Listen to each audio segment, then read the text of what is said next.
Alright guys, in today's video, we're going to be talking about 10 comic books that I really regret selling. Let's go.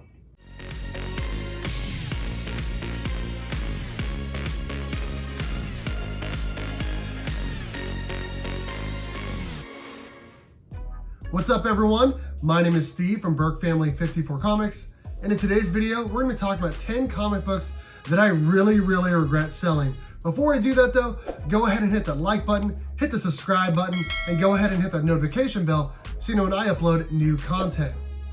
So we've all had to make choices in life, whether to buy something, sell something, keep something, throw something away, whatever it is, we've all had to make some really difficult decisions in our life. And as a comic book collector, I feel like we make these every single day. Hey, I want to buy this comic book. I want to buy this book. I want to invest in this one. I want to grade this one. I want to sell this one. Well, in today's video, I'm going to be talking about 10 comic books that I regret selling for multiple reasons, whether it's for the book's value going up or I just missed having the book in my collection. This isn't like a top 10 list, it's just 10 books that I think I wanted to talk about because I just really regret selling them. So let's go ahead and get things started here at number 10. I have one copy right now of it up here, it's a 9.6. But I had two other copies of Ultimate Fallout 4. One of them I got for 25 bucks. I really wish I still had that book in my collection, obviously. And I got another one for like $50. And this book, it was a 9.4, and I got for $135 shipped to my door.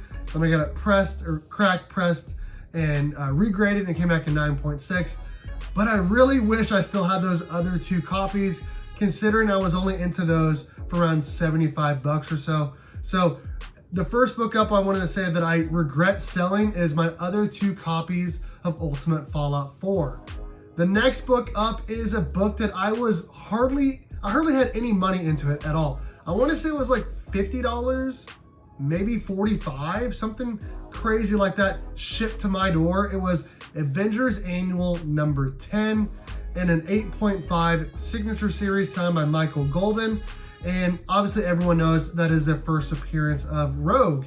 And I used to have that book in my collection, but I sold it, I don't know, like a year and a half ago, maybe 2 years ago, for like $100. And I really wish I would have kept it. That book has climbed in value, and I just wish I still had it in my collection. So the next book up again was Avengers Annual number 10 and an 8.5 signature series. The next book up I actually got for $10 off of the wall over at Vintage Stock in Topeka, and I flipped it for, I want to say, like $40 or so. I really wish I had this book because if I would have ever got it pressed, I think it was a near mint copy. It was a really nice looking copy. It is She-Hulk number 1, or sorry, the Savage She-Hulk number 1, the first appearance of She-Hulk, and that book has really gone up in value. I wish I would have just kept the book. What's 10 bucks now? I got it a couple years ago, so obviously it's not the same now as it was then. I was just trying to make some money then, but I wish I would have kept it. So that's why it's on this list here. Again, it's She-Hulk, the Savage She-Hulk number 1. The next book up, there are several different Power Ranger books that I had in my collection. Everyone knows I'm a big Power Rangers fan.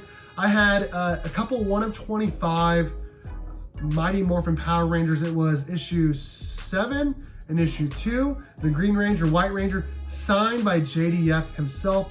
I sold my entire lot of 1 through 8 of the Zord 1 of 25 ratios as a set, and I wish I would not have sold that set. Obviously, I love Power Rangers, and those two books I put in there, they were signed. I was able to replace those with non-signed copies, but I really wish I still had those signed copies because obviously I love Power Rangers, I love the Green Ranger, and I love the White Ranger.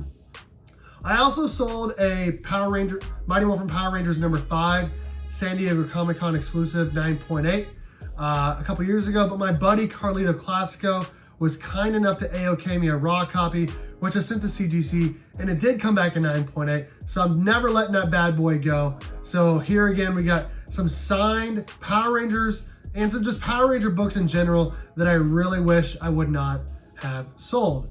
The next books up are actually two books, one after the other, because I actually bought them at the same time, and then I sold them, I think, together as well.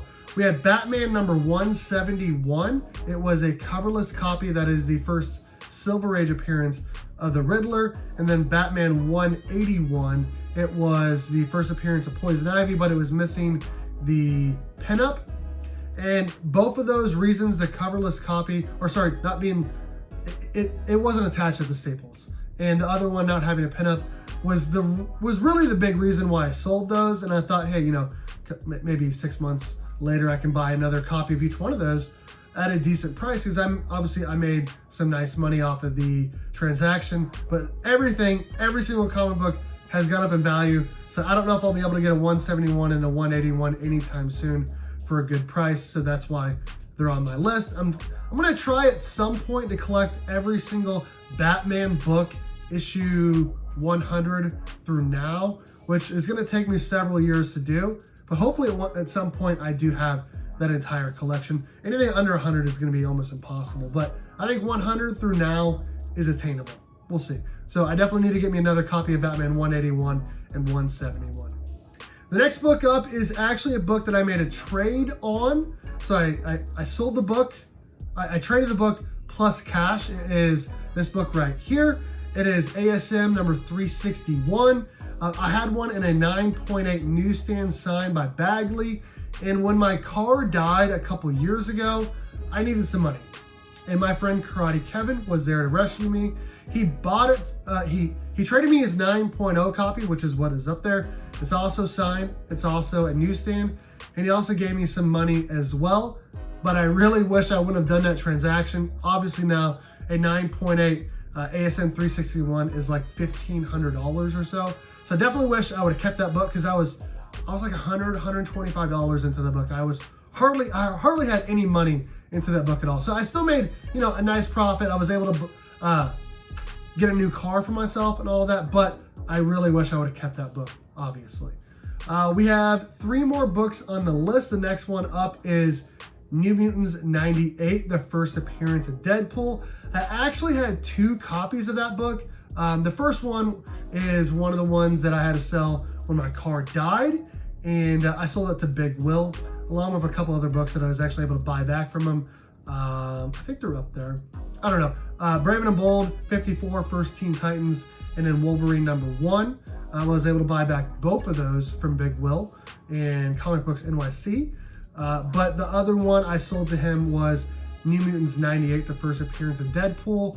And I'm not getting that bad boy back. It was a VF or VF to near mint copy. And that was one of the ones that I got. And then I got another one at some point, like a year later, it wasn't to the grade that I wanted. So I sold it to Chino and Manny over at Chino Comics and More. And obviously that book has skyrocketed in value over the last couple months. So I really wish I would have kept at least one of those copies in my collection, but obviously I didn't. So that is another book here again, New Mutants 98, the first appearance of Deadpool, that I wish I would have kept. The next book up is actually a run of books, and I'll explain what it is. It is Batman: The Dark Knight Returns 1 through 4. I had 2 different sets. The first set I had graded. I'll try to throw up, obviously you're probably seeing photos throughout this whole video. Try to throw up the photo right now. I think the first, like the graded copy of the first one was a 9.2. There's a couple 9.6s, maybe a 9.4 in there as well. I sold those. I don't think I really made anything off of that transaction, but I needed the money at the time. And then I was able to get just readers copies, some VF or fine copies that I was able to sell as well. And obviously I wish I would have just kept at least one of those just to be able to read and have in my collection, because anything comic books related has gone up in value, and I love Batman, and it's a really, really great story. And right now I don't have that story in my collection. So hopefully at some point I can get another Batman Dark Knight Returns 1 through 4 in my collection. And then the last book up that I want to talk about that I really regret selling is Detective Comics number 880. That is it's an expensive book. I got it for $65 or so at the comic book store in Manhattan, when there used to be one here in Manhattan. And then I sold it for like, I want to say it was like $137 shipped on eBay. It needed to be pressed, but after press, I thought it was definitely near mint. And I was gonna get it signed by Scott Snyder at a con, but they kept capping the line, so I was never able to get it actually signed. But I really wish I would have kept it, that book, because I don't know if I'm ever going to be able to find another book.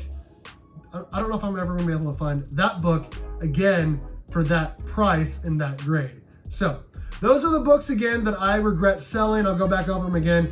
Ultimate Fallout 4. I had 2 other copies, including the one that I have right now that I wish I would have kept. Avengers Annual number 10, 8.5 Signature Series.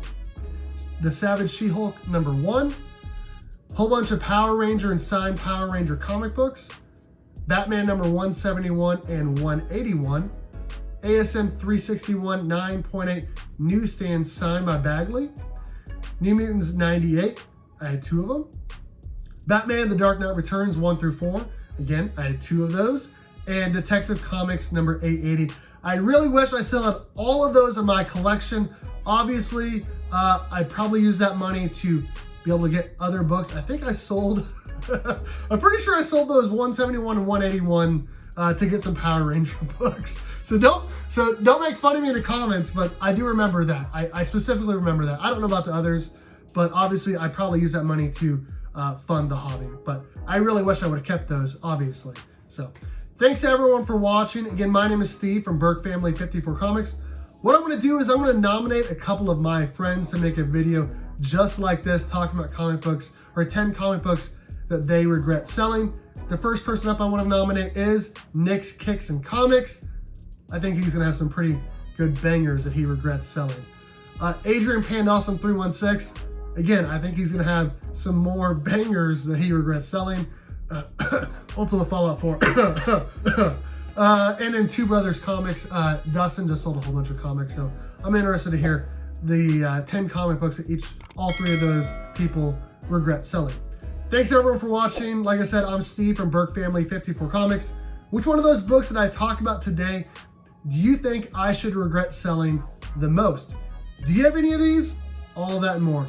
All right, guys, thanks for watching. And as always, go Cats, Cowabunga, and it's Morphin time.